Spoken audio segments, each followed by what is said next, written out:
नमस्कार, मैं हूं डॉक्टर सनत पांडे और आप देख रहे हैं आस्कर एजुकेशन।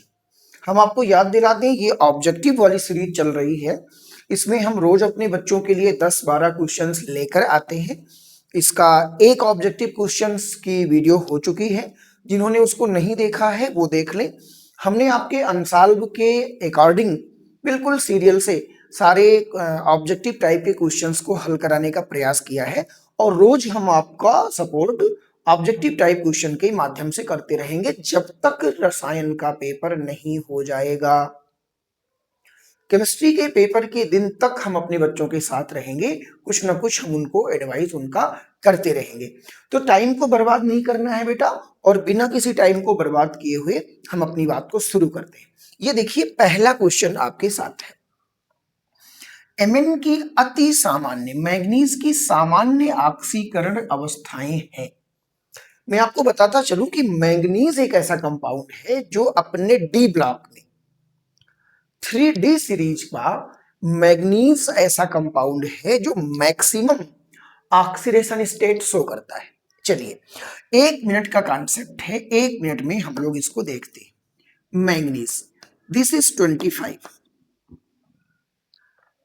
आप इलेक्ट्रॉनिक कॉन्फ़िगरेशन करते हैं 1s2 2s2 2p6, तो ये आपका आता है 4s2 और 3d5।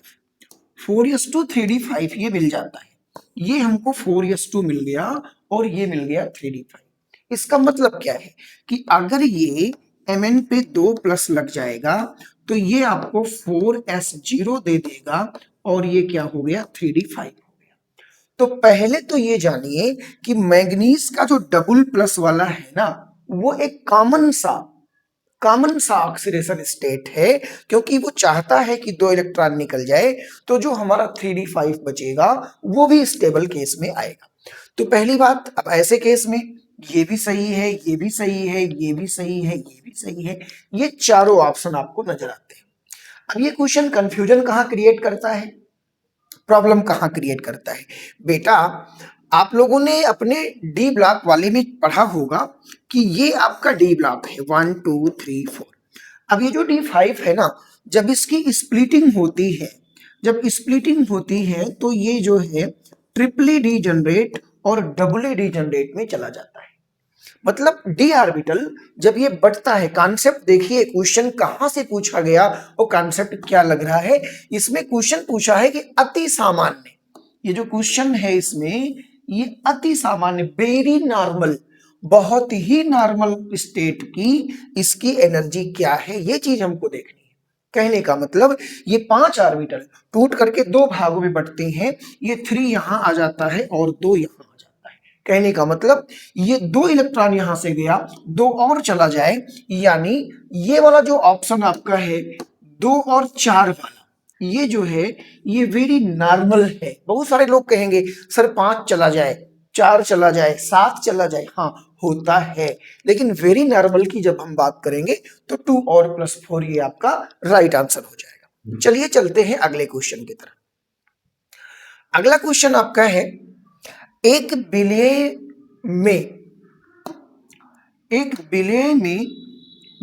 की सांद्रता 3.5 ppm है। ppm का मतलब है पार्ट्स पर मिलियन,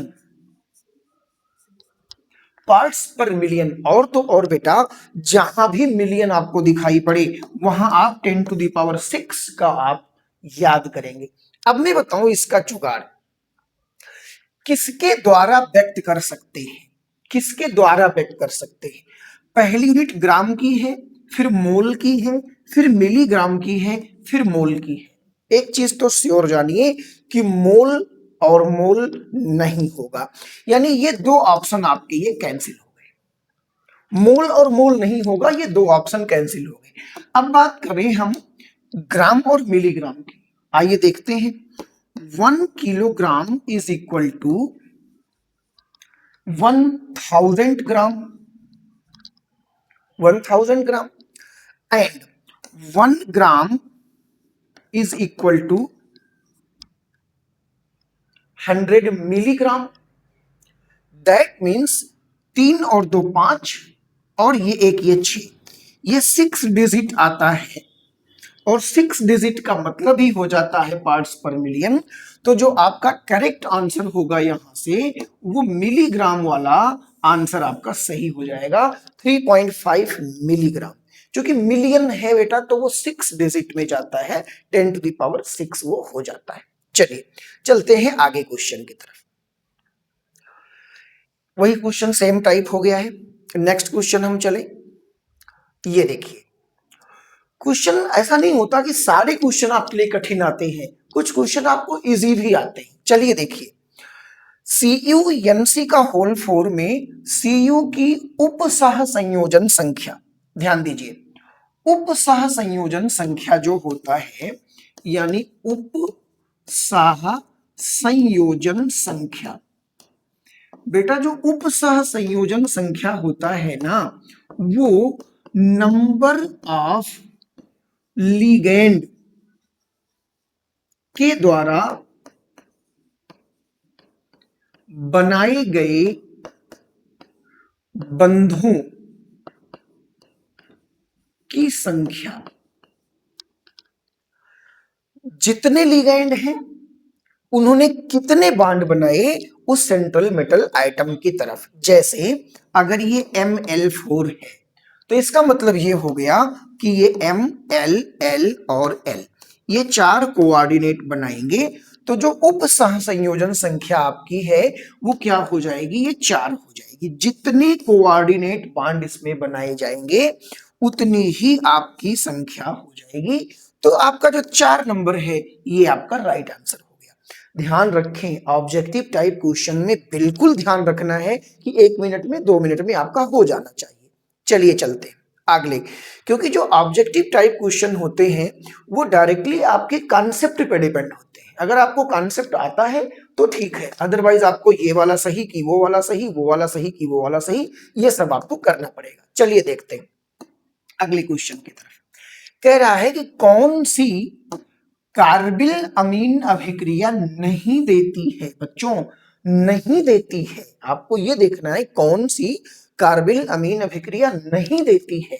ठीक है भाई, अब दिमाग में ये आना चाहिए, आपकी मेमोरी में ये आना चाहिए कि कौन सा रिएक्शन है जो कार्बिल अमीन अभिक्रिया देता है। ठीक है, मैं आपको बताऊं एरोमेटिक रिंग, एरोमेटिक रिंग जिस पर CHO लगा हो, सॉरी ये एमीन लगा हो, इसको रिवर्स करिए, ये एमीन लगा हो, यहां से जो है ये एमीन लगा हो एंड 1 डिग्री एमीन। जो कार्बिल एमीन रिएक्शन है वो 1 डिग्री एमीनों का रिएक्शन है, तो जितनी 1 डिग्री एमीन होगी वो कार्बिल अमीन देगी। C6H5NH2 ये भी कार्बिल अमीन टेस्ट आपको देगा। तो चलिए चलते हैं देखते हैं कि कौन सा कितना डिग्री। C6H5NH2 ये आपकी 1 डिग्री एमीन है, CH3NH2 ये आपकी 1 डिग्री एमीन है, CH3NHCH3 ये आपकी 2 डिग्री एमीन है, CH3CH2NH2 ये भी आपकी क्या है 1 डिग्री एमीन है। तो जितनी 1 डिग्री एमीन होती है बेटा वो सारा कार्बिल एमीन रिएक्शन देती है। और तो और ये जो सेकंड वाला आंसर आपका, थर्ड वाला आंसर जो है 2 डिग्री वाला, यही आपका करेक्ट आंसर हो जाएगा। चलिए चलते हैं अगले क्वेश्चन की तरफ। क्वेश्चन कह रहा है ग्लूकोज में उपस्थित एल्डिहाइड समूह, भाई हर कोई जानता है कि ग्लूकोज में एल्डिहाइड समूह देता है। चलिए भाई ये ग्लूकोज है आपका CH double bond O, CHOH का whole 4 and this is CH2OH। ये जो स्ट्रक्चर आप देख रहे हैं ये ग्लूकोज का स्ट्रक्चर है। अब वो पूछ रहा है कि कौन सा परीक्षण नहीं देता है। मैं बार बार कहता हूं कि ये नहीं वाले टर्म हमको याद रखने हैं कि कौन सा ऐसा रिएक्शन है जो ग्लूकोज नहीं देता है। चलो भाई देखते हैं। टॉलेंट टेस्ट बिल्कुल सही बात है, Ag2O से रिएक्शन आपने करा दिया और ये जो आपका CHO है ये COOH में बदल जाता है, बाकी जो चीजें यहां थी वो वैसे रह जाती है। ठीक है, सिर्फ अभी छोड़ो फेलिंग, हाँ फेलिंग भी है, CUO का करा दिया और ये आपका COOH में बदल जाता है, बाकी जो चीजें थी वो वैसी की वैसी रह जाती है। इनमें से कोई नहीं, चलो ये तो बात है बेटा। सिर्फ सिर्फ जानते हो, ये सिर्फ रिएजेंट जो है ये एल्डिहाइडों का रिएक्शन ही नहीं है। तो इसलिए आपके इस क्वेश्चन में जो आपका करेक्ट आंसर हो जाएगा वो सिर्फ होगा, क्योंकि रिएक्शन ने पूछा है कि कौन सा नहीं देता है। चलिए चलते हैं अगले क्वेश्चन की तरफ। अगला क्वेश्चन वुल्फ किस्नर, बहुत इंपॉर्टेंट रिएक्शन, वुल्फ किस्नर अपचयन। वुल्फ किस्नर अपचयन, ये देखिए, ये C+O ये कीटोन होता है आपके पास, और कीटोन के इस ऑक्सीजन को ये पूरा का पूरा एलिमिनेट करता है। NH2NH2, यहाँ पे NH2NH2 हाइड्रोजन इसका रिएक्शन आता है, ये वो ले जाता है और ये आपको CH2 में कन्वर्ट करता है। तो आइए देखते हैं ये किस में कन्वर्ट कर रहा है आपका, ये जो है CH2 समूह में कन्वर्ट कर रहा है, इसलिए आपका आंसर नंबर फर्स्ट ये सही हो गया। चलिए चलते हैं अगले क्वेश्चन की तरफ, ठीक है। हाँ, ये कॉमन सा क्वेश्चन है, सारे क्वेश्चन कठिन नहीं होते, कुछ क्वेश्चन टेक्निकल होते हैं, कुछ क्वेश्चन अच्छे होते हैं। तो चलिए देख लेते हैं, कितने अयुग्मित इलेक्ट्रॉन हैं Cu पे +2, Z इसका 29 है। अब ध्यान रखना, जब ये Cu रहा होगा तब ये and so on so four, this is 4s1 and 3d10। आपको जानना पड़ेगा कि कॉपर और क्रोमियम जो होते हैं वो अपने पीरियड के एक्सेप्शन में आते हैं, ठीक है।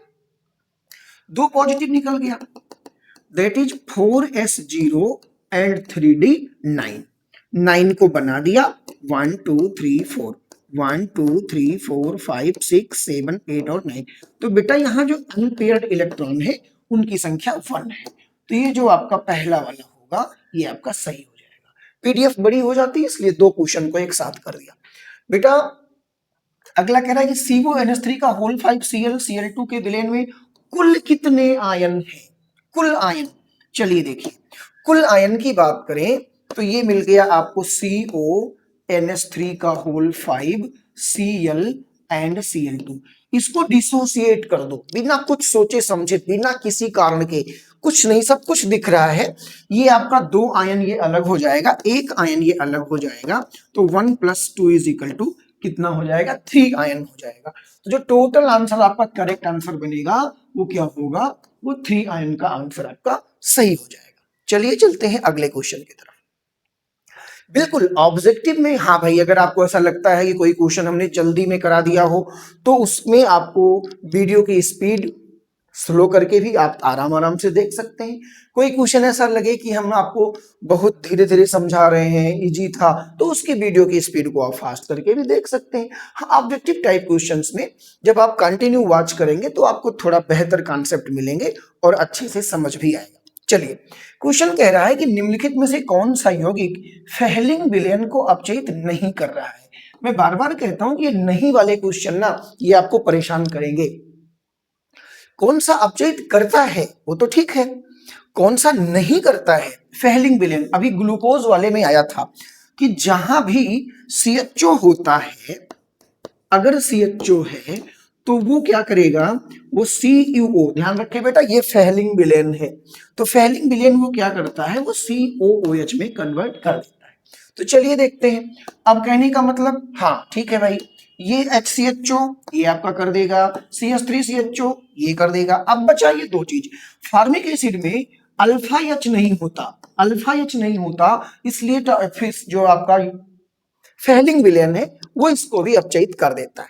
तो जो नहीं वाली जो बात आएगी, ये फर्स्ट आंसर आपका क्या हो जाएगा, ये करेक्ट हो जाएगा, क्योंकि ये कार्बोक्सिलिक एसिड है, ओइक एसिड में ये कुछ नहीं कर पाता। चलिए चलते हैं अगले क्वेश्चन की तरफ। ये question 10 ml HCl 10 ml HCl के 10 ml को 10 ml Na2CO3 के 25 ml के साथ मिलाया गया। आइए देखते हैं कि जब मिलाते हैं तो क्या होता है, ठीक है। चलिए, HCl को मिलाया गया Na2CO3 के साथ, जाहिर सी बात है 2 सोडियम है तो यहां पे 2 लेना पड़ेगा, तो ये आपको मिल गया 2 NaCl, यहां से 2 सोडियम 2 Cl, 2 NaCl मिलेगा, 2 H और O ये मिल जाएगा आपको H2CO3। बाद में इसकी ब्रेकिंग हो जाएगी, ये H2O और प्लस CO2 आपका हो जाएगा।